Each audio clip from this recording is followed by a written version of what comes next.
दो स्टेटमेंट्स हैं जिनका मैं खंडन कर रहा हूं। पहली बात, युद्ध शुरू नहीं हुआ था, केवल एयर स्ट्राइक्स की गई थी जो कि पहले भी होती रही है।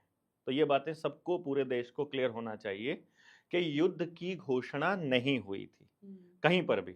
सिर्फ बॉर्डर पर तैनाती दिखाई गई थी, वो हलचल की गई थी, वो आपको बताया ही था मैंने, वो बंगाल चुनाव के मद्देनजर थी। अब जो ये पूंछ में भी उन्होंने जो जब पाकिस्तान की तरफ से तो गोलीबारी हुई है। देखिए, पाकिस्तान की तरफ से गोलाबारी आज का विषय नहीं है, ये सदा से होती आ रही है। सीज फायर का उल्लंघन पाकिस्तान करता आता है। वो जब इधर से कुछ लोगों की हानि हो जाती है, हमारे कुछ सैनिकों का की शहादत हो जाती है, उस वक्त हमारी जो सेना है वो जवाबी कार्रवाई में अनुशासन के तहत और बिना प्रोवोक किए वो आक्रमण करती है। जैसे एयर स्ट्राइक कर दिया, कहीं पे जाकर के ऑपरेशन कोई कर दिया, जाकर के उनके वहां अटैक कर दिया, इस तरह की कार्रवाई ये करती रही है हमेशा। लेकिन कभी भी उस कार्रवाई का राजनीतिकरण कभी नहीं हुआ। ये एक बड़े दुर्भाग्यपूर्ण बात रही कि ना ही तो कभी सेना की कार्रवाइयों का राजनीतिकरण पहले किसी सरकार ने किया था, इस सरकार से पहले, और ना ही लाशों के ऊपर राजनीति पहले कभी की गई थी। ऐसा पहली बार हो रहा है 2014 के बाद कि जब सत्ता में बैठा व्यक्ति जवाब देने की बजाय उनका राजनीतिकरण करता है। और जिस तरह से वो लोग बच निकले, आतंकी जो बच निकले, उस तरह से साफ दिखाई दे रहा है कि उनके बचने का रास्ता वैसे ही तैयार किया गया जैसे पुलवामा में किया गया था, जैसे पठानकोट में किया गया था। पठानकोट जो तैयार हमला किया किया, गया मतलब क्या है इसका? मतलब ये है कि उन लोगों के लिए पहले स्पेस बनाया गया जहां पर सेना की टुकड़ी या फिर सीआरपीएफ के जवानों की पोस्टिंग रहती थी, वहां से उन जवानों को हटाया गया। उस दौरान उन लोगों की एंट्री करवाई गई। फिर किसने मतलब ये हटाया गया, इस शब्द के पीछे तो बहुत बड़ी बात है, तो हटाया गया। अरे, जम्मू कश्मीर के गवर्नर थे जो सत्यपाल मलिक जी, कितना स्पष्ट तौर पे कहते हैं कि पुलवामा उन्होंने होने दिया गया था। अब इसको कैसे कहेंगे? देखो, मेरे पास ऐसा तो कोई सबूत नहीं है कि अमित शाह ने करवाया है कि नरेंद्र मोदी ने करवाया है, लेकिन मुझे यह जरूर पता है कि इनकी शय के बिना पॉसिबल नहीं है। मुझे यह जरूर पता है कि इसका पॉलिटिकल लाभ उठाने का जिस तरीके से ये लोग गेम खेल रहे हैं। अभी आप देखिए, ऑपरेशन सिंदूर जिस दिन लॉन्च होता है, उसी दिन रिलायंस इस ऑपरेशन सिंदूर को ट्रेडमार्क के लिए अप्लाई कर देती है।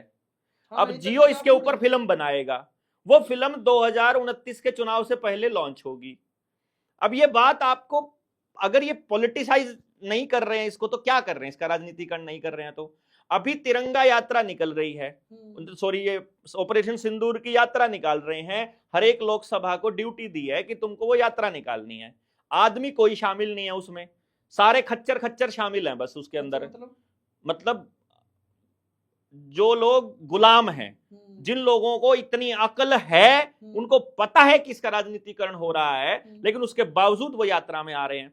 लेकिन कौन आ रहा है उसके अंदर? जिन इनको मीडिया की हाइप चाहिए। देखिए, होगा क्या, सांसद के साथ आज के टाइम पर कोई भी नहीं है, जन नेता सांसद नहीं है एक भी, सारे के सारे एक आदमी के चेहरे पर बने हुए हैं। अब वो लोग जब आएंगे, अपना कार्यक्रम करेंगे, मीडिया को इन लोगों ने ऑलरेडी खरीदा हुआ है, तो मेन स्ट्रीम वैसे भी मीडिया सांसद को। की तो एक बात रहती है, जब भी मतलब चुनाव होते हैं, बन जाते हैं, 5 साल में कभी एरिया में इतना खास दिखाई नहीं देते जितना एमएलए तो हालांकि दिखाई देता है, क्योंकि उसको काम करवाने होते हैं, क्योंकि वो जनता के वोट से बना होता है। हालांकि बना तो सांसद भी होता है। सांसद 5 साल में उतना दिखाई नहीं देता जितना दिखाना चाहिए।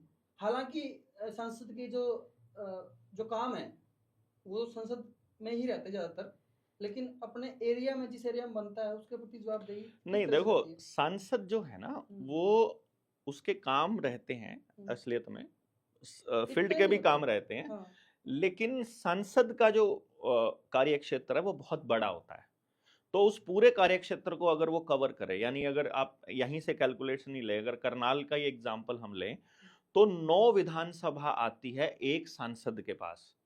अब एमएलए तो जितना घूम सकता है अपनी विधानसभा में, 50-100 गांव आते हैं एमएलए के हिस्से में, तो उसके हिस्से में तो इस तरीके से लगभग 1000-1500 के करीब गांव आते हैं। तो वो सब तक तो जा नहीं पाएगा, इसमें तो कोई दो राय नहीं है। लेकिन यहां पर जो सांसद बन रहे हैं वो जननेता नहीं बन रहे हैं। पहले जो सांसदों को टिकट मिलती थी वो उन नेताओं को मिलती थी जो जिता सकते थे या जिनकी जनता में पकड़ थी।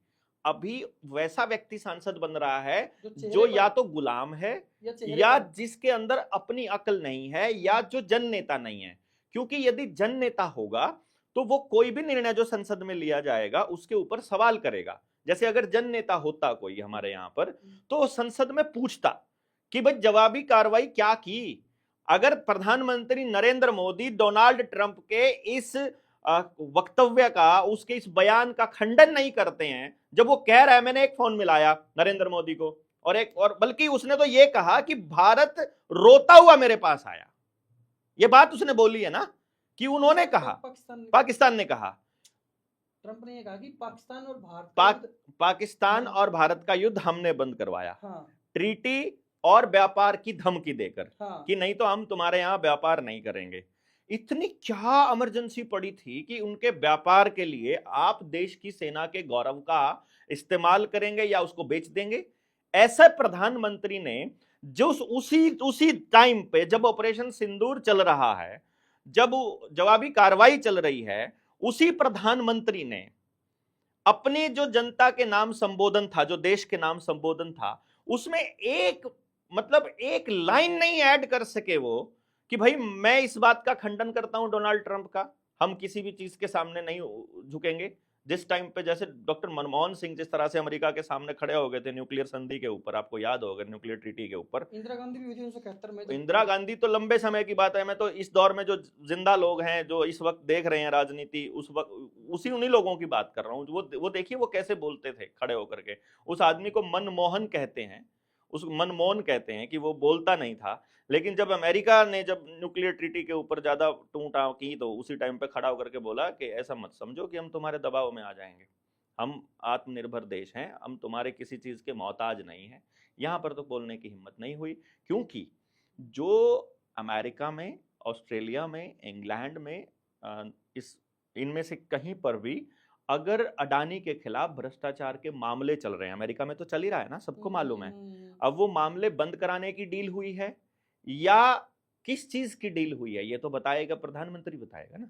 अब हमसे तो बात करते नहीं है डोनाल्ड ट्रंप साहब, उन्हीं से तू तड़ाक करके करते हैं, इन्हीं के यार हैं। एक चीज और, 10 मई को जब ये युद्ध विराम हुआ, हमारे जो विदेश सचिव हैं विक्रम मिश्री के बयान से पहले डोनाल्ड ट्रंप का बयान आ ट्वीट गया, आया था। मैं वही तो कह रहा हूँ, और उसके तुरंत बाद मिश्री जी ने छोटी सी प्रेस कॉन्फ्रेंस करी, मैं वही कह रहा हूँ बयान कि दिया। ये दुर्भाग्यपूर्ण है हाँ, कि हमारे देश का फैसला बाहर बैठा कोई व्यक्ति कर रहा है और ये बताने की कोशिश कर रहा है पूरी दुनिया को कि तुम्हारा देश आजाद नहीं है, तुम हमारे रहमो करम पर चलते हो, हम अगर तुमको ये नहीं देंगे तो तुम्हारे घुटने नीचे धरती में लग और अभी जाएंगे। भी नया नया आया है वो, यही जो मैं आपको डोनाल्ड ट्रंप बता, ने कहा कि ये जो एप्पल के आईफोन है वो आप उधर निर्माण करो, इसको कहा है एलोन मस्क को, मस्क को नहीं शायद इसको, जो भी है स्टीव जॉब्स का ये नया जो आया हाँ है हाँ इनका, एप्पल वाले को बोला है, एप्पल वाले को, हाँ, जो इसके मैन्युफैक्चरर है, अभी आप इंडिया मत बनाओ, यहाँ बनाओ अमेरिका के अंदर, भारत अपने आप देख लेगा अपने उसको। तो बना कहाँ रहा है, यहाँ तो असेंबल ही होते हैं खाली, बंद थोड़ी रहे हैं। असेंबल की तो बात कर रहा हूँ। हमारे यहाँ तो क्या होता है मैं आपको बताऊं, हमारे यहाँ तो सिर्फ जो न्यूक्लियर जो वेस्ट है या जो इलेक्ट्रिक वेस्ट है या जो टायर हैं या जितना भी ऐसा वेस्ट है जो आदमी के लिए या जीव जंतुओं के लिए हानिकारक है, वो तो हमारे समंदर में डंप किया जाता है। हम लोगों को तो वो लोग थर्ड वर्ल्ड बोलते हैं, उनको बोलते हैं इन लोगों को तो मरने दो जितना मर्जी, ये तो जितने मर्जी बीमार हो जाए कोई फर्क नहीं पड़ता है, इनके ऊपर कोई चीज़ लागू, इनके खाने की तरफ देखने की जरूरत नहीं है, ये लोग तो सब हजम, वो ऐसा बोलते हैं। तो हमारे लिए उनका कोई दायित्व नहीं है, होना चाहिए था हमारे प्रतिनिधियों का, उनका भी कोई दायित्व नहीं है। फिर हम लोगों को कुछ सोचना चाहिए था अपने बच्चों के बारे में, हमको लगा दिया दिहाड़ी रोटी के लिए चक्कर में कि हम लोग हमारे पास करने के लिए वक्त ही नहीं है अब कि इन चीज़ों के ऊपर रिसर्च कर लें, इन चीज़ों के ऊपर देख लें कि हमारा बच्चा क्या खा रहा है, दुकान से ला करके पैकेट के अंदर क्या क्या डाल रहे हैं, क्या क्या इन चीज़ों पर कोई फोकस ही नहीं है। और देश के प्रधानमंत्री के लेवल पर आदमी बैठा हुआ जब मिलावटखोरों के साथ बैठा हो, मतलब उस लेवल का आदमी अगर मिलावटखोरों के साथ बैठा हो, अभी किसको नहीं पता है कि जो रिफाइंड है वो कितना नुकसान करता है, पर जितना भी रिफाइंड बिक रहा है सारा अडानी का ही तो बिक रहा है पूरा मार्केट के अंदर, सबको मालूम है इस बात का, किसको नहीं मालूम है। चीनी का किसको नहीं पता है कि ये कितना नुकसान करती है, ये देखो ना, यहाँ मेरे गांव फफड़ाना के अंदर शुगर मिल खुला हुआ है, कितना आसपास के लोग कितने बर्बाद हो चुके हैं टोटली, कितनी कितनी घुटन में है, उनको महसूस नहीं करते हैं, उनको क्या मालूम नहीं है, सब पता है। लेकिन गेम प्लान ऑन रहेगा, उद्योगपति जो है वो शिखर पर जाते जाएंगे और हम लोगों का सारा पैसा चूज करके वो लोग लेते ये हुआ है जाएंगे। ऑपरेशन सिंदूर, जो ये हुआ 3 दिन में एयर स्ट्राइक्स हुई हैं, एक तरह से वार हम बोल सकते हैं इसको। मतलब इंडिया को क्या नुकसान है इससे? फायदा क्या है? सबसे पहला तो आपको ये देखना पड़ेगा कि युद्ध से किसी का फायदा नहीं होता है। सिर्फ जो नहीं, फायदा मैंने मैन्युफैक्चरर पूछा है, ही नहीं, मैंने तो नुकसान पूछा जो है। मैन्युफैक्चरर है, हाँ। नुकसान, सबसे पहला नुकसान देश की इकोनॉमी को नुकसान।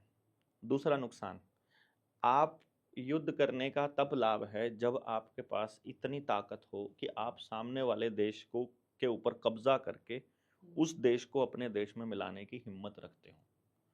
ये इंटरनेशनल ट्रीटीज के चलते नहीं हो सकता। सिर्फ क्यों नहीं जवाबी सकता? कार्रवाई आप कर सकते हो।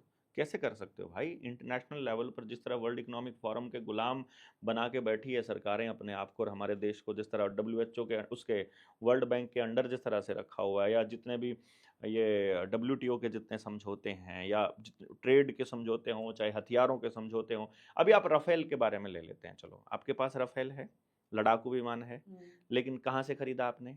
रशिया से। रशिया से। लेकिन रशिया के पास इसका किल स्विच है, रशिया के पास इसका कोड है। जब तक रशिया ये परमिट नहीं करेगा, आपका राफेल एक उड़ने वाले जहाज के अतिरिक्त कुछ भी नहीं है। इसका कोई भी हथियार काम नहीं करेगा जब तक रशिया परमिशन नहीं देगा।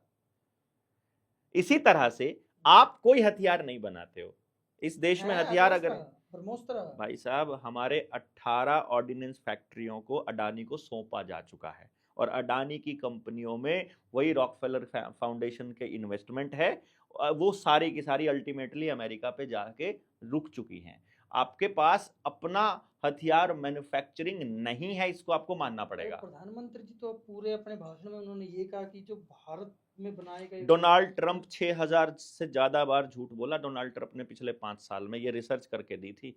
और उन्होंने ये लिखा था कि भारत का जो नरेंद्र मोदी है, वो रिसर्च अखबार ने पूरा छपा था उसके ऊपर कि डोनाल्ड ट्रंप ने कितना झूठ बोला है पूरे 5 साल के कार्यक्रम में। ये जो नरेंद्र मोदी है, इसके बारे में ये खबर है कि वो डोनाल्ड ट्रंप से भी बड़ा झूठा है।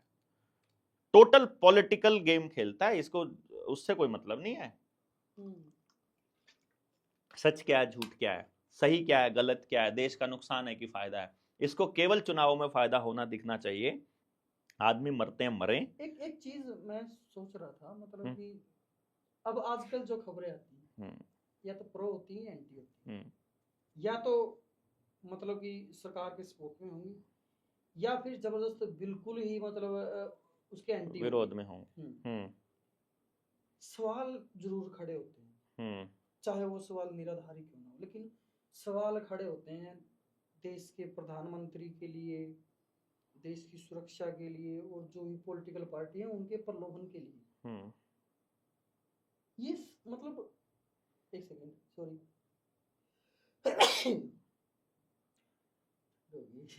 कोई बात। हाँ। जो ये सवाल खड़े होते हैं, क्यों, मतलब क्यों लोगों को मन में भय क्यों है कि ये इसका ये कारण भी हो सकता है। जैसे पुलवामा अटैक हुआ था, देश के सैनिक मारे गए थे, सवाल खड़ा हुआ कि भाई राजनीतिक लाभ के लिए वो करवाया गया। अब भी सवाल उठ रहे थे कि भाई जो ये पहलगाम अटैक हुआ, इसका भी मतलब दूरगामी सोच के जो लोग हैं, भाई आगे क्या होगा, अब इससे युद्ध छिड़ेगा, युद्ध में फिर क्या होगा, युद्ध का लाभ कैसे होगा। जैसे पिछली बार वोट मांगे गए थे पुलवामा के नाम पर, अब उनके नाम पे वोट दो। तो जब देश के प्रधानमंत्री के खिलाफ इतने बड़े बड़े आरोप लगते हैं, सवाल उठते हैं, तो चिंता जरूर होती है मन में कि ये ऐसा क्यों हो रहा है। देखो राहुल भाई, एक बात समझिए आप, यदि वो सचमुच हमारा प्रतिनिधि है तो वो हमारे जवाबों के प्रति, हमारे सवालों के प्रति, या हमारी सोच के प्रति गंभीर होना चाहिए और उसे अपना स्पष्टीकरण देना चाहिए। बल्कि यदि वो इस भारत को बचाना चाहते हैं तो उनको ये भी कहना चाहिए कि कोई भी नेता, कोई भी पार्टी इस मूवमेंट राजनीतिकरण नहीं करेगी। मैं भी नहीं करूंगा, हम इसका कोई राजनीतिकरण नहीं करेंगे। दुश्मन ने अटैक किया है, जिस प्रकार से कांग्रेस पार्टी समेत बाकी की सारी पार्टियों ने सर्वदलीय मीटिंग बुलाई, उसमें 2 बार मीटिंग बुलाई, दोनों बार ये एब्सेंट था प्रधानमंत्री नरेंद्र मोदी, दोनों बार एब्सेंट था। ऐसा कैसे हो सकता है कि सारे दल इकट्ठे हो रखे हैं और वो आदमी जो देश का मुखिया बना बैठा है वो खड़ा नहीं हो रहा है? वो कह रहा है कि मैं नहीं आऊंगा, मुझे तो अपनी रैलियां करनी है, मुझे तो अपनी सभाएं अटेंड करनी है। वो यार, हद तब हो जाती है जब पहलगाम में अटैक होने के कुछ ही घंटों के बाद उसकी फ्लाइट टेक ऑफ करती है और वो रेड कारपेट बिछी हुई रैली को संबोधित करता है और बिहार के लोगों को अंग्रेजी में संबोधित करता है, और उससे अगले दिन वो सारे बॉलीवुड के इन भांडों के साथ में बैठ के नौटंकी कर रहा है।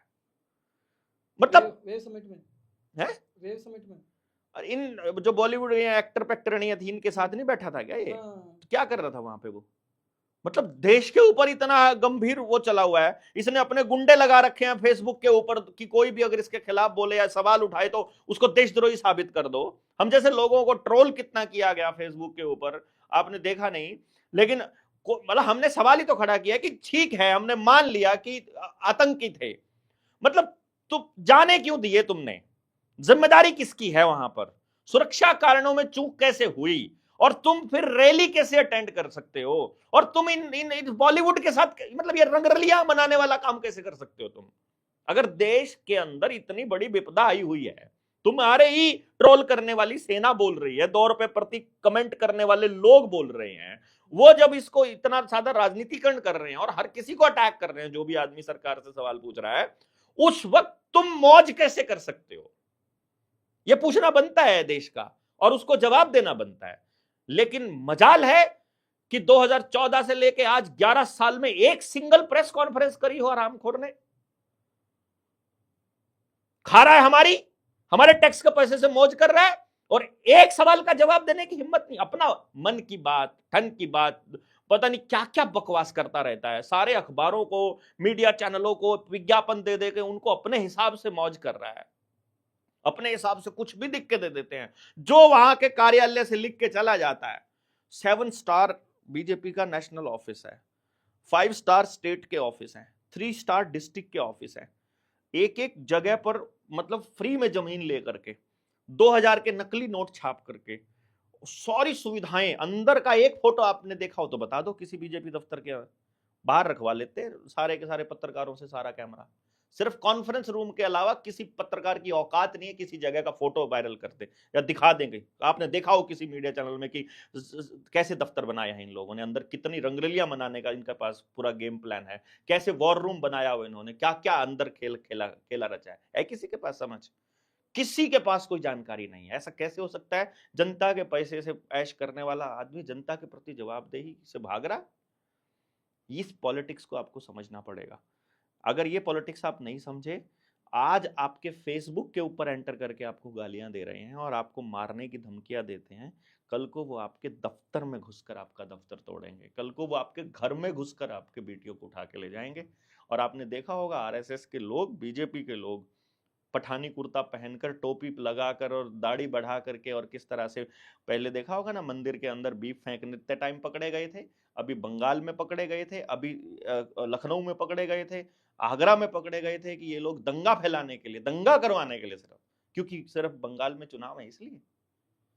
मतलब इतना तो समझ में आना चाहिए देश के लोगों को यार कि एक आदमी जवाब नहीं दे रहा है लेकिन 8,000 करोड़ रुपए के प्लेन में घूम रहा है हमारे पैसे से, और हम कोई हमारे प्रति जवाबदेही नहीं है उसकी। लेकिन जो जनता है वो इसके उल्ट भी जो देख रही है, अभी जो काम हो रहे हैं देश में, जो तरक्की हो रही है, वो भी तो बीजेपी कर रही है। कोई एक काम, अब सड़कें ही देख लो।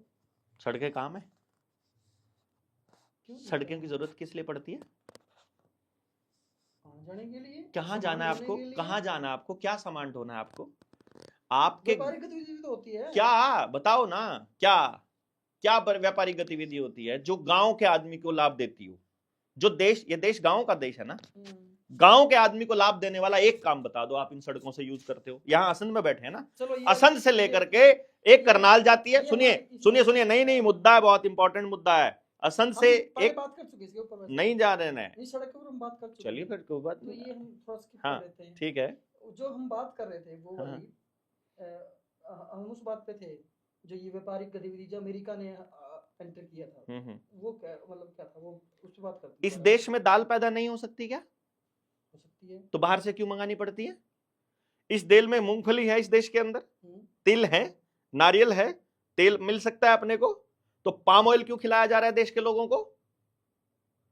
राइस ब्रेन क्यों खिलाया जा रहा है इस देश के लोगों को? कभी किसी ने पूछा कि जब वो कैंसर होने वाली चीजें, पेट में हजम ना होने वाली चीजें आपको खिलाई जा रही हैं, तो वो क्यों जरूरत पड़ रही है, जबकि आपके खेत के अंदर उग सकती हैं वो? आप पॉली हाउस बनाने के लिए करोड़ों रुपए आवंटित करते हो, हजारों करोड़ रुपया। लोग सब्सिडी के नाम पर लूट मचा के रखे हैं। जो उद्योगपतियों के जानकार हैं, नेताओं के जानकार हैं, वो क्या करेंगे, पॉली हाउस बनाएंगे, उसका माल खाएंगे। सब्सिडी खाने के लिए बनाते हैं, खाली दिखाते हैं प्रोजेक्ट बैंक वालों के साथ मिल करके, और सब इसी काम के लिए सारा काम होता है। और जो अगर उसमें वाकई कोई खेती करता है, सबको पता है कि कितनी जहरीली केमिकल्स उनके ऊपर डालने पड़ते हैं, तब पॉली हाउस में फसल होती है। चाहे खीरा हो, चाहे टमाटर हो, चाहे और कुछ भी हो, सब्जी कितनी हो, पॉली हाउस की सब्जी जहर है। और ये पता है उगाने वाले को भी, ये पता है उसका बीज बनाने वाले को भी, ये पता है उसके ऊपर ग्रांट देने वाली सरकार को भी, मंत्रालय को भी। उसके बावजूद आपके देश के लोगों के स्वास्थ्य के साथ खिलवाड़ होता है। ये कितनी बड़ी ठगी नहीं है देश के लोगों के साथ? इस पे तो कोई भी नहीं बोलता है। और ये जो मतलब बाहर से कैसे ये चीज जो आप पॉली हाउस के बारे में बता रहे हो कि भाई बिना केमिकल के सब्जियां या फिर इसके अंदर हो ही नहीं सकती है सब कुछ, हाँ, मतलब कैसे है? उसमें क्या होता है कि पॉली हाउस में क्या होता है, वो टेम्परेचर मेंटेन करने के लिए आपको एक मतलब पॉली हाउस बना के दे दिया जाता है, जो सूरज की गर्मी को एंटर तो करवा देता है, बाहर नहीं जाने देता। तो जिस भी फसल को पकने के लिए गर्मी चाहिए, उस टाइम पर अगर सर्दियां हैं और हमें धूप इतनी तेज नहीं मिल रही है, तो वो गर्मी का माहौल अंदर पैदा कर लेगा।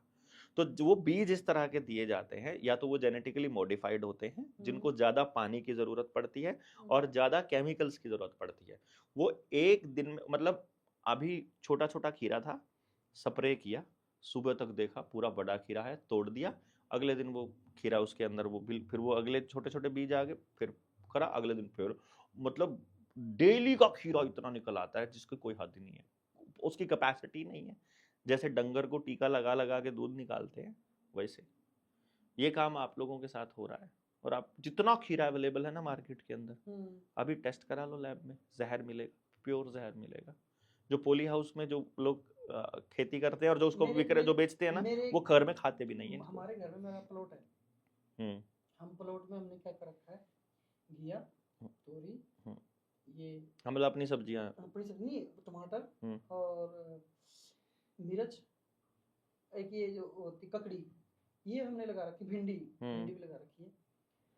हम ये सोचते हैं यार इतना हम पैदावार नहीं उससे हो रही। और कई बार क्या होता है, मेरे जो फादर साहब वो कहते हैं भाई मैं इन पर केमिकल नहीं फेंकूंगा, बस हाँ, मेरे को प्योर चाहिए, हाँ, चाहे वो थोड़ी हो जाए, प्योर चाहिए। हाँ, मैं पापा ये मिर्चें जो इनके ऊपर मतलब कुछ करो, ये तो जलती जा रही हैं और इनकी पत्ती सिकुड़ जा रही हैं, फल आ नहीं रहा है। यार नहीं, इनको होने दो। मतलब और फिर ध्यान वहां जाता है यार, वो उनका उत्पादन कैसे होता है। कितनी समझ वाले लोग हैं वो जो ये कहते हैं कि मैं अपने बच्चों को जहर नहीं खिलाऊंगा। लेकिन आप एक बार, आपको चेक करना है ना कि ये सब्जी सही है कि गलत है। मंडी से सब्जी लाओ, उसको फ्रिज में मत रखो, बाहर रख दो। अगर उसने एक रात वैसी ही निकाल दी जैसी आप लेकर आए थे, तो वो सही सब्जी है। अगर अगले दिन वो एकदम बूढ़ी हो जाए, तो समझ लो इसमें कबाड़ था, प्योर केमिकल था। बिना फ्रिज के रखो। बिना फ्रिज के आपके घर में जो सब्जी रखी है ना, बिना फ्रिज के रख दो, एक हफ्ते तक भी खराब नहीं होगी। जो प्योर सब्जी, हाँ, आपके प्लॉट में उगी हुई है ना, आप रख दो उन मिर्चों को, एक हफ्ते तक भी वैसी की ऐसी रहेंगी, चाहे बेशक कैसा भी टेम्परेचर हो। जिस रूम पे टेम्परेचर पे आप रहते हो, उसमें खराब तो नहीं होंगे। कहने का मतलब ये है कि प्योरली जहर है वो, प्योर। और ये कौन दे रहा है अपने को? जो व्यापार करने वाले व्यापारी हैं। क्योंकि व्यापार और बाजार का एक ही नियम है, और वो है प्रॉफिट, वो है फायदा, वो है पैसा। पैसे के लिए वो कुछ भी करेगा। यही तो सिखाते हैं ना एमबीए में, बिजनेस मैनेजमेंट में, वो सब कुछ यही तो बताते हैं कि बाजार का एक ही नियम है, प्रॉफिट होना चाहिए। उसमें सामने वाले की सेहत खराब होती है, उनको कोई फर्क नहीं पड़ता। सामने वाले को अपने रिश्तेदारों से झूठ बोलनी पड़ती है, उनको कोई फर्क नहीं पड़ता। उनका सामाजिक ढांचा टूटे, उसको कोई फर्क नहीं पड़ता। गांव बर्बाद हो जाए, उनको कोई फर्क नहीं पड़ता। देश बर्बाद हो जाए, कोई फर्क नहीं पड़ता। चलो उनकी तरफ से उधर ही आते हैं, हम मामले से भटक जाते हैं, मुद्दे से भटक जाते हैं। हम बात कर रहे थे कि भाई भारत को इस युद्ध का जो क्या परिणाम होगा, इसका मतलब नुकसान क्या क्या होंगे। पहले नंबर पर देखो, राजनीतिक, सामाजिक, आर्थिक, यही पहलू होते हैं किसी भी घटना के। राजनीतिक रूप से ट्रंप ने भारत को पाकिस्तान के बराबर लाके खड़ा कर दिया, जबकि पाकिस्तान की कोई औकात नहीं थी भारत के सामने। समझे ना? उन्होंने क्या कर दिया, लेवल बराबर कर दिया। मतलब भारत का लेवल डाउन मारा नरेंद्र मोदी की वजह से। तो प्रधानमंत्री जी का एक भी बयान नहीं है। अरे बस क्या ही कहूँ, मतलब जी तो पता नहीं क्या क्या कहता है, समझ लो आप जो कह नहीं सकते वो समझो कह दिया मैंने मन ही मन में। ये तो है पहला राजनीति, मतलब ये तो राजनीतिक जो विश्व स्तर पर जो भारत के साथ हुआ नुकसान कूटनीतिक रूप से। राजनीतिक रूप से मतलब सामाजिक रूप से सबसे पहले देखो, समाज टूटा इससे, मतलब दो धड़ों में बंट गया। एक धड़ा वो कह रहा है जो बता रहा है कि ये हमला सत्ता में बैठे लोगों ने करवाया है, राजनीतिक लाभ लेने के लिए करवाया है। ये धड़ा बोल रहा है, इसका जवाब देने के लिए खुद प्रधानमंत्री को आना चाहिए था। पहले हो जाते थे ना ऐसे काम, तो लोगों के माइंड में बातें आती नहीं थी। हाँ, ये प्रोपेगेंडा है। हाँ। अब पहले ही लोग जो एंटी होंगे ना, या फिर जिनके मन में थोड़ा सा भी यार शक एंटी होगा, तो पहले भी होते थे, ऐसी ना, बात मैं थोड़ी अब ना है। बात कर रहा हूँ हाँ। कि जिनके मन में थोड़ा सा भी शक है, वो पहले इन चीजों को इस तरह से देखते हैं, क्या ये कहीं ये प्रोपेगेंडा तो नहीं है, कहीं राजनीतिक लाभ के लिए तो रचा गया। एक बात बता दो, देखो अगर राजनीतिक लाभ लिया जा रहा है ना, पहले तो ऐसी पार्टी सोचती थी। देखियो पार्टियां भी सोचती थी। अगर हम बात कहें अटल बिहारी वाजपेयी के समय की, यदि ऐसा उनके वक्त में ऐसा कुछ हो जाता तो खुद अटल बिहारी वाजपेयी हो सकता है सामने मीडिया के आकर के खुद बोलते कि खबरदार अगर मेरी पार्टी के किसी व्यक्ति ने इस घटना को राजनीतिक रूप देने की कोशिश की तो ये देश का मसला है, सुरक्षा के साथ कोई खिलवाड़ नहीं किया जाएगा। निकाल रही है। मैं वही कह रहा हूं कि यार लाशों के ऊपर राजनीति करने का इनका पुराना इतिहास रहा है। इनकी कुर्सी लाशों के ढेर पर ही है। गोधरा जो करवा के ये लोग बैठे थे, ये गोधरा करवाना ये इसलिए नहीं होता है कि उन्होंने कुछ मुसलमानों को दबा दिया, उससे ये होता है कि जो हिंदू परिवारों का सत्यानाश हुआ पड़ा है वो अपने सत्यानाश को बता नहीं पाते बेचारे। क्या हो गया, मेरा रोजगार चला गया, तो उसकी मुल्ला जी की तो ऐसी कर रखी है ना योगी जी ने, मोदी जी ने, वो ऐसा करके अपने सत्यानाश को नहीं बोल पाता बेचारा। बेरोजगार तो हिंदू सबसे ज्यादा है, उनके पास तो हाथ का काम करने वाले लोग हैं। जो वैक्सीन के जो इफेक्ट हुए हैं वो हिंदुओं पर ही तो ज्यादा हुए हैं, उन पे क्या हुआ, उन्होंने तो लगवाए ही नहीं थे। जो जितने लोन थे वो तो लोन कम से कम लेते हैं। जितना बर्बाद हुआ है देश, जितना उद्योग धंधा बर्बाद हुआ, जितना किसान बर्बाद हुआ, वो तो सारा उसी कैटेगरी से जो उनका वोटर है। लेकिन वो इसलिए नहीं बोलता क्योंकि सोशल मीडिया और मीडिया के माध्यम से इन लोगों ने ऐसी परसेप्शन बनाने की पूरी कोशिश करी है कि क्या हो गया, तुम्हारा नाश हो गया तो उसके वाले का ज्यादा है। ये सत्यानाश का जो कारण है कि दूसरे के दर्द को देख करके खुश होने की जो साइकोलॉजी इन्होंने पैदा की है वो बहुत खतरनाक है समाज के तौर पे, और इसका जो पॉलिटिकल लाभ उठाने की कोशिश हो रही है बहुत गलत है। तो आर्थिक रूप से भी भारत को नुकसान हुआ, सामरिक दृष्टि से भी नुकसान हुआ, राजनीतिक रूप से भी नुकसान हुआ, कूटनीतिक और विदेश नीति के हिसाब से भी नुकसान हुआ। विश्व पटल पर भारत की साख गिरी है इस घटना से। पहला कि वो लोग अपने देश के लोगों को बचाने में नाकाम हुई सरकारें, सुरक्षा देने में, और दूसरा जब वो सुरक्षा देने में नाकाम हो गई तो सरकार में बैठे लोग ही इसका राजनीतिकरण करने लग गए, और जब इसके ऊपर देश की सेना ने जवाबी कार्रवाई करी तो उसको उन्होंने पार्टी की कार्रवाई या फिर नेता की कार्रवाई बनाई। मतलब सेना का किए हुए काम को प्रधानमंत्री क्रेडिट लेने की कोशिश कर रहा है, तो सारा खचल मचल मच रहा है बेसिकली ना। इस चीज को ये जो उथल पुथल है, जितने भी लोकल स्तर के नेता थे, एमएलए, ये या फिर संसद थे, मोदी जी ने ये कर दिया, मोदी जी की सेना ने ये कर दिया। हाँ, जब आप उनसे सवाल पूछेंगे ना कि मैं बेरोजगार क्यों हूँ, मेरा ये मेरा ये क्यों बर्बाद हो रहा है, लोगों के घरों की नीलामी क्यों हो रही है, हम इतने बीमार क्यों पड़ रहे हैं, साइड इफेक्ट का जिम्मेदार कौन है, फिर वो वही नेता फिर क्या कहेगा, अकेले मोदी जी क्या क्या करेंगे, उनको थोड़ी करना होता है, ये तो प्रशासन करता है। मतलब जिस वक्त उनकी जिम्मेदारी की बारी आएगी तब वो बोलेंगे कि ये प्रशासन का काम है, ये सिस्टम का काम है, और जब क्रेडिट लेने की बारी आएगी तो उनका काम है।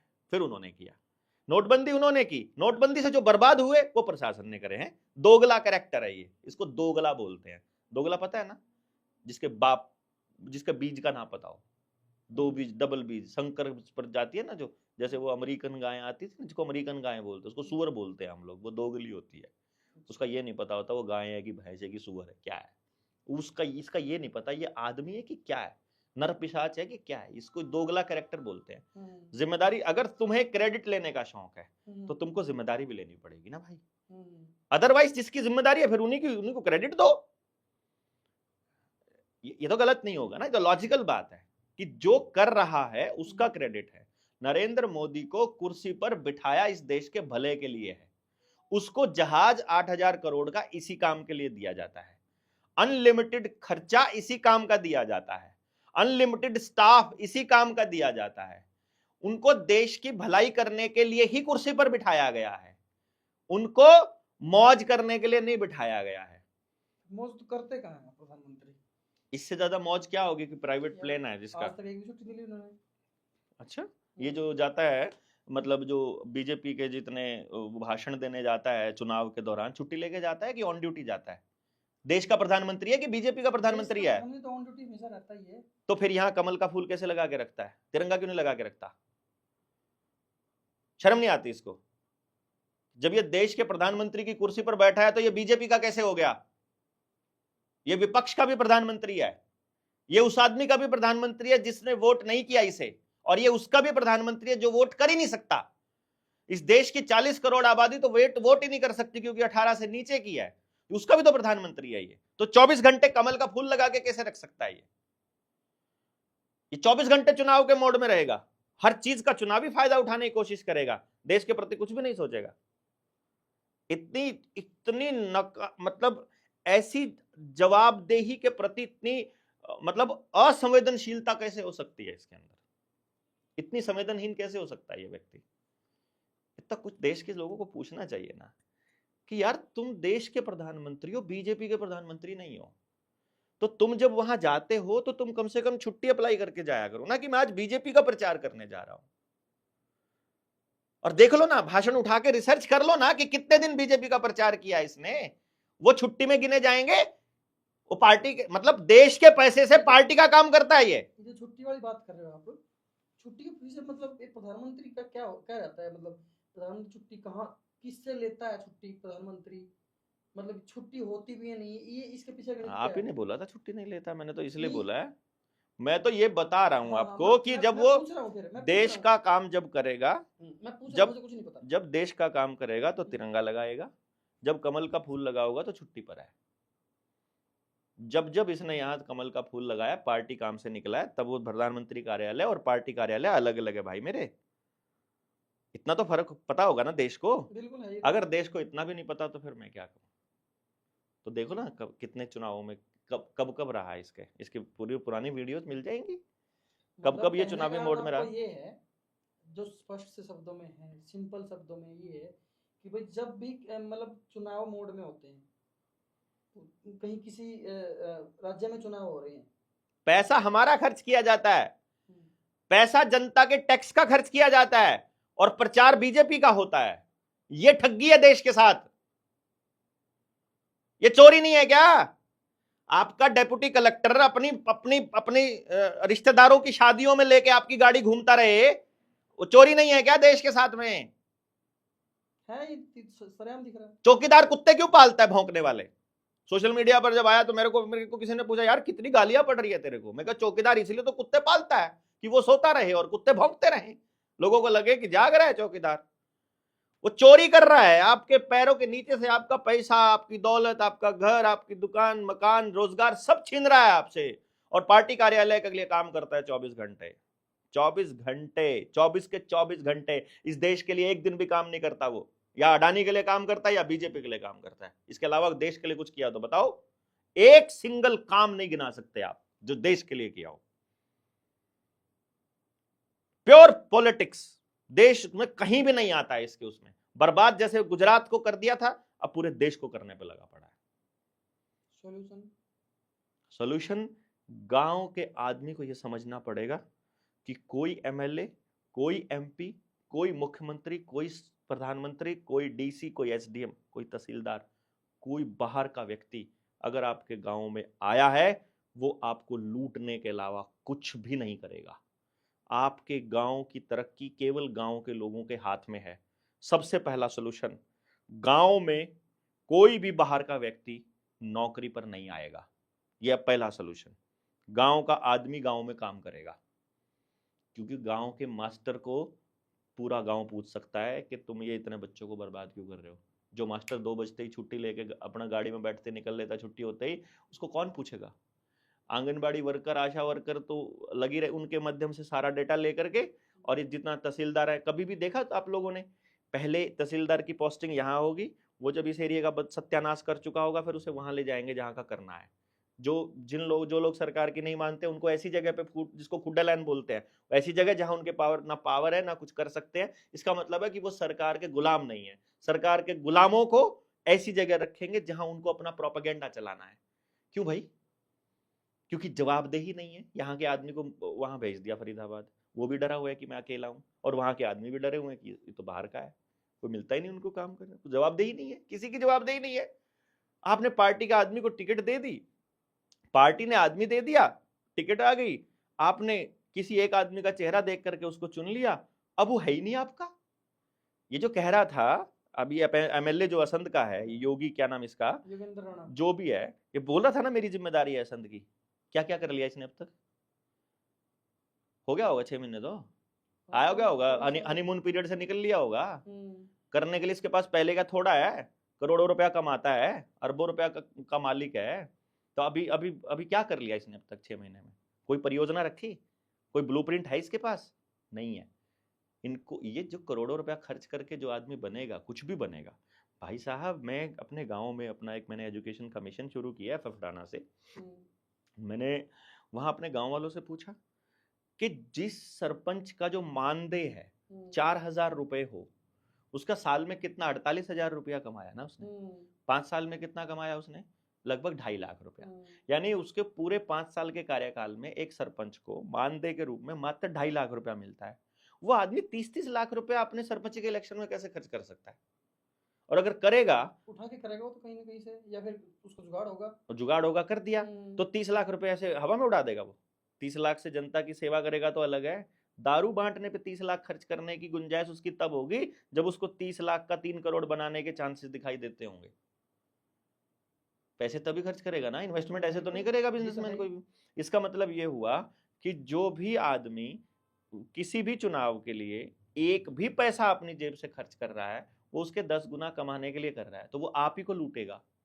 सीधी सी बात है। ये दूसरा सोल्यूशन है कि आपको आपकी राजनीति से पैसा खत्म करना पड़ेगा, पूरे समाज को संभालना पड़ेगी। ये बात पॉलिटिकल पार्टी के हाथ से निकलकर गांव के हाथ में आना चाहिए।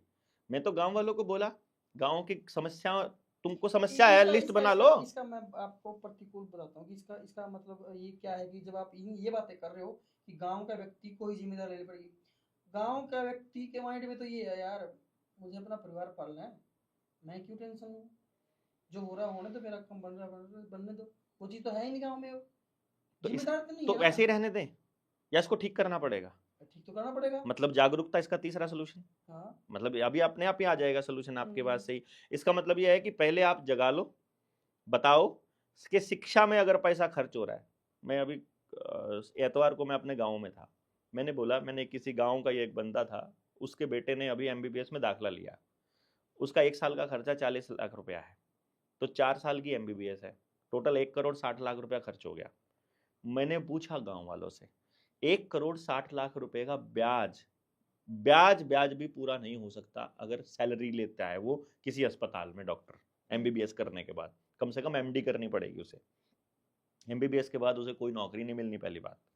चलो नौकरी मिल भी गई, अब उसने अगर बाय चांस अपना अस्पताल खोल लिया तो जमीन भी खरीदनी पड़ेगी, उसके ऊपर अस्पताल का भी लोन लेना पड़ेगा, अस्पताल का लोन अलग से हो गया, फिर मशीनें भी खरीदनी पड़ेंगी, तो लगभग 5 से 10 करोड़ रुपए की वो इन्वेस्टमेंट है। 1.5 करोड़ रुपया आपने पहले खर्च कर दिया, 5 से 10 करोड़ रुपया आपने ये खर्च कर दिया। इसका ब्याज भी पूरा नहीं हो सकता यदि आप आए हुए मरीज को ये कह दो कि ये तुम्हारी केवल लाइफस्टाइल ठीक कर लो, उसी से ठीक हो जाएगी बीमारी तुम्हारी। ये बीमारी कोई बड़ी बीमारी नहीं है। जब तक उसको टेस्ट देने पड़ेंगे, अल्ट्रासाउंड देना पड़ेगा, एमआरआई देनी पड़ेगी, स्टूल टेस्ट देने पड़ेंगे, फिर बिना मतलब के ऑपरेशन करने पड़ेंगे, तभी तो होएगा ना। और फिर दुआ मांगनी पड़ेगी परमात्मा से कि हे भगवान, सारा गांव बीमार होना चाहिए, सबको हार्ट अटैक हो जाए, सबको लीवर खराब हो जाए, सभी के घुटने खराब होंगे, तभी तो उसका 5 करोड़ 10 करोड़ पूरा होगा। भाई पैसा खर्च करके अगर कोई डॉक्टर बना है, उसको पैसा पूरा नहीं करना है क्या?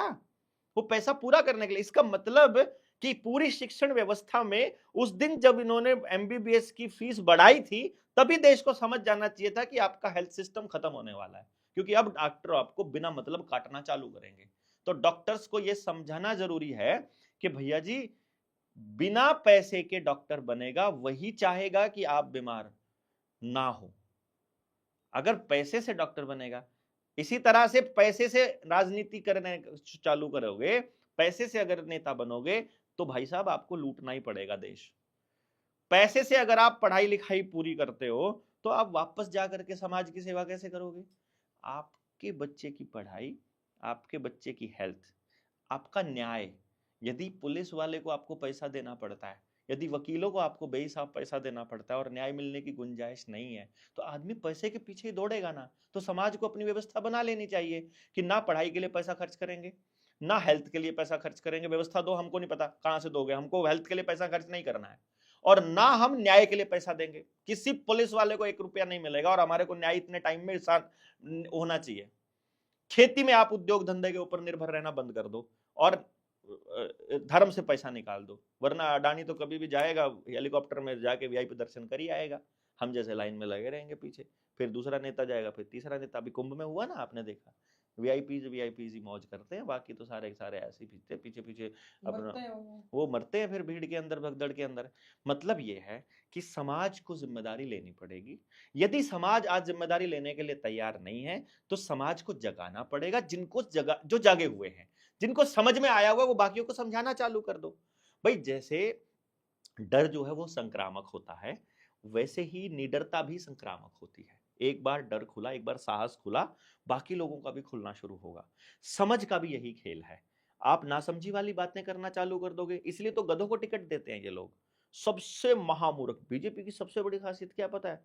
जो उस हलके में या जो वहां पर सबसे बड़ा गुलाम, सबसे वाहियात, सबसे गंदा आदमी होगा, उसको टिकट देते हैं, ताकि खानदानी आदमी उसके आसपास भी ना फटके, ताकि वो जो बोले, क्योंकि वो तो जो बोलेगा वो तो जनप्रतिनिधि हो गया ना, अखबार छापेगा, तो सारे समाज को ऐसा लगने लग जाएगा कि ऐसा ही समाज हो रखा है, और वो इसको एक्सेप्ट करना शुरू कर देगा कुछ टाइम के बाद। इसीलिए किसी भी पीढ़ी को जब कभी हम लोगों को विचार बदलना है, कि थॉट प्रोसेस बदलनी है, 15 साल तक उनको पिला दो। क्योंकि जो बच्चा आज से, जैसे आज 11 साल नरेंद्र मोदी को आए हुए हो गया है, जो बच्चा उस वक्त कच्चे दिमाग का था, यानी जो 10-15 साल का था, 10 साल का था, आज 11 साल में वो 21 साल का हो चुका है, वोट देने लायक हो चुका है। पूरा सोशल मीडिया का इंपैक्ट उसके ऊपर है, नफरत भरी पड़ी है उसके अंदर, पूरी पीढ़ी के अंदर नफरत भर दी इन आदमियों ने। जो सोशल मीडिया पे बैठे हुए हैं, इंस्टा पे बैठे हैं, उनके यही गंदगी आती है 24 घंटे उनके दिमाग के अंदर। पूरे 15 साल लगते हैं किसी भी पीढ़ी की सोच को पूरे बदलने के लिए, और इसीलिए इनको लाया गया था। 15 साल और हो जब ये गए आए थे तब मैंने बोला था 15 साल हो जाएंगे, तो सोचो जो बच्चा 6 साल का था वो 21 साल का हो जाएगा, जो बच्चा उस टाइम 15 साल का था वो 30 साल का हो जाएगा, और सबके अंदर नफरत ही नफरत, यानी पूरा समाज नफरत करने ये तो वालों का इस पूरा हो तरीके ना, जाएगा। जैसे ये इस एक दिलचस्प बन गई इस बात हाँ कि अगर कोई पार्टी 15 साल तक लगातार रहती है सत्ता के अंदर, हाँ, देश की सत्ता के तो अंदर, वो एक पूरी पीढ़ी तैयार कर देती है उनकी तरह सोचने वालों की। बड़ा टाइम लगता है फिर समाज को इस दुर्घटना से उभरने में। जैसे कांग्रेस से मुक्ति कितने दिन में मिली थी? तो देखो ना, लोग कहने थे ना हमें खानदानी कांग्रेस में इस तरह की लैंग्वेज भाषा बोलते थे लोग बाग, खानदानी बोलते थे ना जो, फिर वो खानदानी अब इधर हो गए, राष्ट्रवादी हो गए। ये क्यों? टूटेगा, ये लगता है टूट जाएगा जल्दी जब बीजेपी देखो, वाला हर व्यवस्था को टूटना होता है, ये व्यवस्था भी टूटेगी, लेकिन कितना नुकसान करके टूटेगी ये समय के गर्भ में है, कितना उसका समाज को। चलो एक बात बताओ, एक लास्ट सवाल है, इस हम चर्चा को खत्म कर देंगे। प्रधानमंत्री नरेंद्र मोदी के जाने के बाद, मतलब कुर्सी से हटने के बाद, बीजेपी के पास ऐसा कौन सा चेहरा है जो आपको लगता है वो ठीक है देश के लिए? पहली बात तो ये बीजेपी ही क्यों और कांग्रेस ही क्यों, चलो पहली बात मान तो ही ये। लेते हैं, और मान ही लेते हैं। दूसरी बात, देश के किसी भी वोटर की वोट किसी को प्रधानमंत्री नहीं बनाती। किसी भी वोटर की वोट या तो एमएलए बनाती है या एमपी बनाती है। एमपी बनाती है तो आपकी किसी की भी व्यक्ति की, यानी 140 करोड़ मानो या 125 करोड़ मानो, किसी की भी वोट आपको प्रधानमंत्री नहीं बनाती। आप अपना एमपी चुनते हो। अभी मैंने अपने गांव में काम शुरू किया है, मैं अपने गांव वालों को एक असली प्रतिनिधि देने की प्रक्रिया सिखाने वाला हूँ। सिखाने को मैं तो क्या सिखाऊंगा, मतलब लोगों के सामने रखने वाला हूँ, मैं उनको किस तरह से लेके आने वाला हूँ। मैंने कहा तुम एक काम करो, इस देश, मान लो हमारे गांव में सरपंच के चुनाव आएंगे, मैंने ये तय किया हुआ है कि मैं चुनाव नहीं लड़ूंगा, ठीक है। अब मुझे गांव को ये बताना है कि किसी बिना खर्चा किए चुनाव कैसे करना है। तो एक काम करते हैं, हम एक एक्सरसाइज करते हैं कि शॉर्ट में वहां करना पर है, बड़ा हाँ, शॉर्ट, लंबा हो चुका बड़ा है। चौड़ा, मैं यही तो कह रहा हूँ, जो प्रधानमंत्री बनने की प्रक्रिया यहीं से आएगी, सरपंच से ही। ये इसीलिए बोल रहा, नहीं तो मैं बिना मतलब का कोई जवाब नहीं देता। मैंने उनको एक टास्क देना है कि हर व्यक्ति को, हर घर से, मतलब हर परिवार को अपने घर से सबसे अच्छे आदमी को छांट के लिखना है। मान लो आप अपने घर में, आपको सबका पता है ना, पिताजी कैसे हैं, माँ कैसी है, आप कैसे हो। जिस व्यक्ति की समाज के प्रति सबसे अच्छी सोच है उसका नाम तुमको बाहर रखना है खाली। ये तो आसान काम है भाई। मेरे घर में मान लो, आपके घर में मान लो राहुल ही है, हमने राहुल का नाम लिख दिया। मेरे घर से मान लो मेरा छोटा भाई है, मैंने उसका लिख दिया। उनके घर से किसी और का नाम, 3 आदमी आओगे। अब उस गली में मान लो 10 घर थे, सबने अपने अपने 10 नाम छांट दिए। रोज शाम को मीटिंग करी, भाई हमारे तो घर में ये 10 आदमी है, ठीक है। अब इन 10 आदमियों में से पूरी गली को पता है कि पूरी गली का सबसे अच्छा आदमी कौन है, पता है ना। कमीना भी पता है और अच्छा भी पता है। पहली बात तो अगर घर में कोई कमीना आदमी होगा तो घर से उसका नाम ही नहीं आएगा। पर अगर वो ले भी आया होगा धक्के से अपनी पत्नी को या अपने पति को डांट पीट के अपना नाम लिखवा भी लिया होगा, तो गली वाले नहीं आने देंगे। अगर गली से निकल के आ गया, मोहल्ले में पहुंच गया, कि अब मोहल्ले वाले अपने गली के सबसे मतलब काबिल आदमी को दे दो, ठीक है, वो अपने काबिल आदमी को दे दो।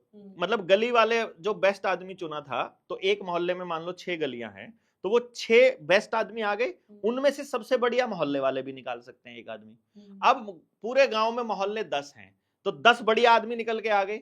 इन 10 आदमियों में आप कोई कंपटीशन करवा दो, या तो भाषण प्रतियोगिता ही करा दो, भाषण देख के करना है तो, या विजन डॉक्यूमेंट मंगवा लो इनसे, देश समाज के लिए क्या करना चाहते हैं, या पूरे गांव की प्रॉब्लम का चिट्ठा उनके सामने रख दो और बताओ इनका सोल्यूशन कैसे करोगे। तुम्हारे पास 5 साल हैं, इतना फंड आएगा सरपंच के पास, इतना गांव की पंचायत से पैसा आएगा, इसमें बताओ तुम क्या क्या करने वाले हो।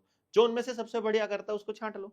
इसी तरह से जब आप पार्लियामेंट के चुनाव के लिए कोई आता है आपके पास वोट मांगने के लिए, गांव अपनी सारी प्रॉब्लम्स का एक चिट्ठा रखे कि ये लिस्ट है प्रॉब्लम्स की, जिस पार्टी के नेता के पास हमारी प्रॉब्लम्स का समाधान हो वो गांव में घुस जाना, वरना घुसने की जरूरत नहीं है।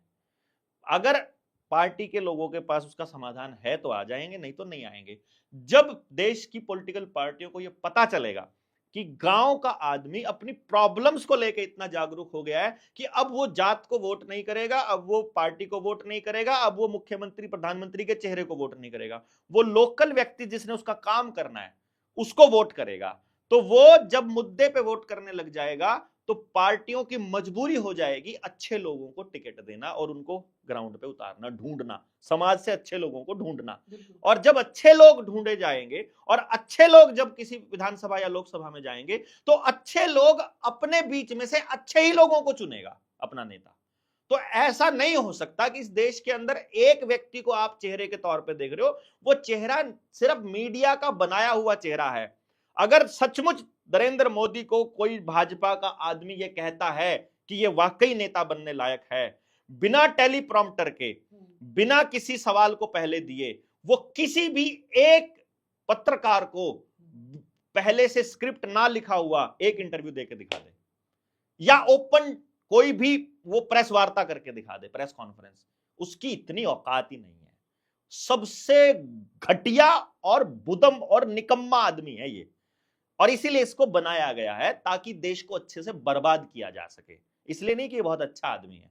टीवी पे जो सारा दिन दिखाई देगा वही आदमी लोगों को दिखाई देगा। यार इन्होंने पूरा प्रोपेगेंडा रचा है कि दूसरी पॉलिटिकल पार्टियों के पैसे खत्म कर दो, खा जाओ सारे, और उनके ऊपर ईडी की जांच बिठा दो, और खुद दान इतना ले लो कि बीफ कंपनियों से भी, यार बीफ कंपनियों से 550 करोड़ रुपए चंदा लिया। आपको इतने स्टैटिस्टिक्स ध्यान कैसे रखते माइंड में? वो तो सामने रहता है यार, सामने वो कुत्ते की 52 करोड़ यहाँ से ले गया, 58 करोड़ यहाँ से ले गया, इतने करोड़ ले गया। देश नंबर 1 है बीफ एक्सपोर्ट में यार इस वो दुनिया का। पार्टी को जा रहे हैं चंदा, चंदा पार्टी को जा रहा है, पार्ट देश को। हाँ, देश को नहीं जा रहा, पार्टी को जा रहा। और दूसरी बात यह है कि बीफ एक्सपोर्ट में गाय कटने में पहले नंबर पर है 2014 के बाद ये देश। ये तो हमारी बात पिछले पॉडकास्ट में भी हुई हो गई थी ना, अब आप ये देख लो भी क्या कर रहा है। और तो कमाल की बात क्या है, हाँ। जो इनके सांसद और एमएलए हैं उनके हैं सबसे बड़े बीफ एक्सपोर्ट के कारखाने। सबसे ज्यादा गायें कटती है किसके? अल कबीर पे कटती है। नाम क्या है उस फैक्ट्री का जहां गायें काटी जाती है? अल कबीर। है किसकी? हिंदुओं की। अच्छा, कितना बड़ा गेम खेला जाता है। कहाँ पे है वो?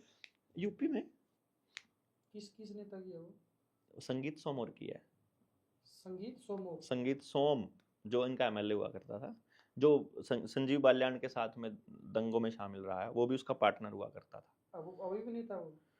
हाँ, बीजेपी का बड़ा अच्छा नेता है वो, शायद अब की बार बन नहीं पाया था। अच्छा। I hope so.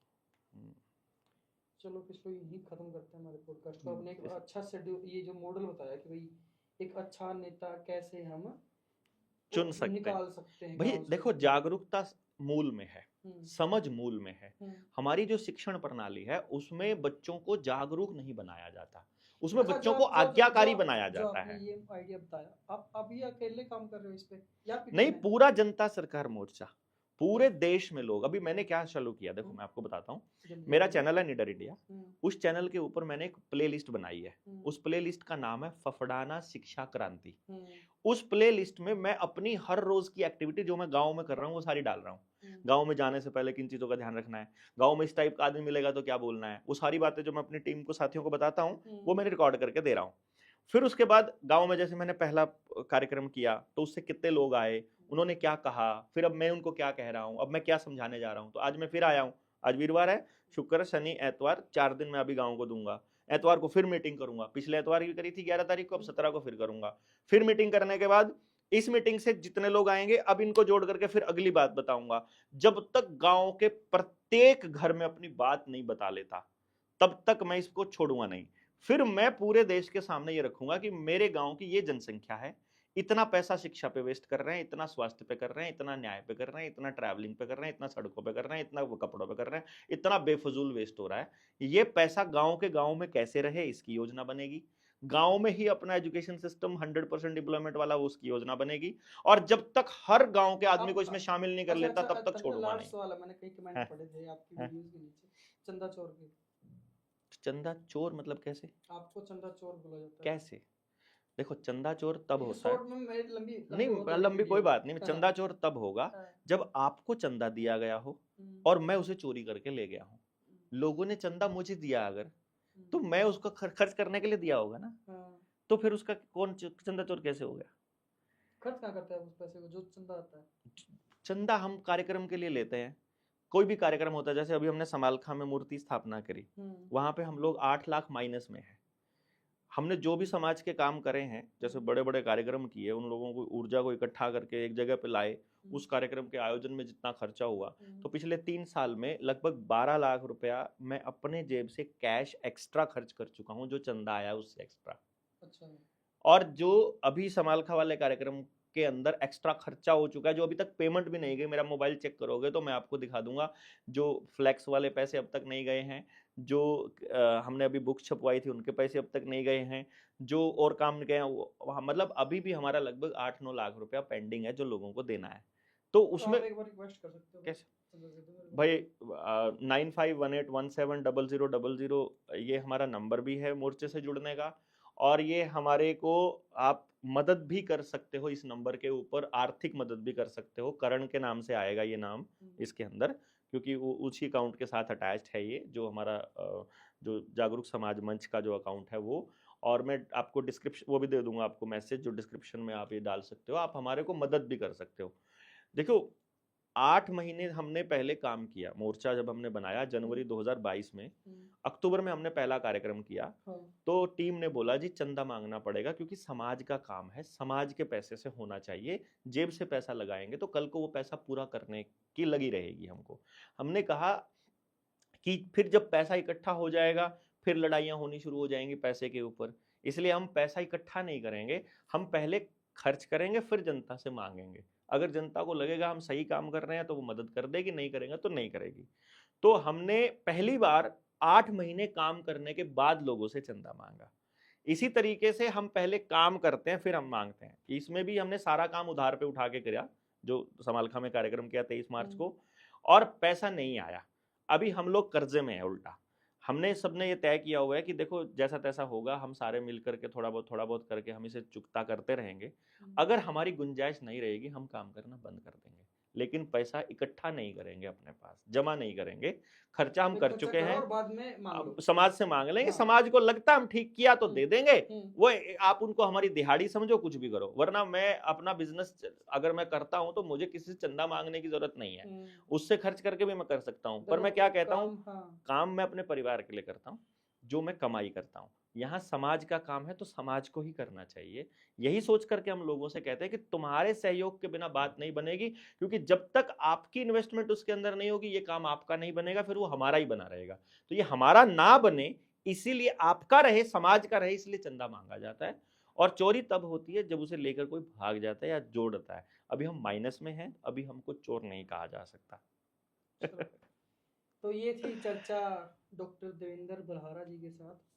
बहुत सारे पहलुओं पर चर्चा करी, और ये हमारे ऑफिस के अंदर हमारे जो ये हमारा काम करने की जगह, यहाँ पे आते रहते हैं, हम चर्चा करते रहते हैं। और जो इनका विजन है वाकई में शानदार है। आप इन्हें सहयोग कर सकते हैं अगर एक अच्छे समाज के निर्माण में आपको एक भूमिका चाहिए। तो इसी बात का यही अंत करते हुए इस पॉडकास्ट को यही अंत करते हैं। धन्यवाद। बहुत बहुत धन्यवाद।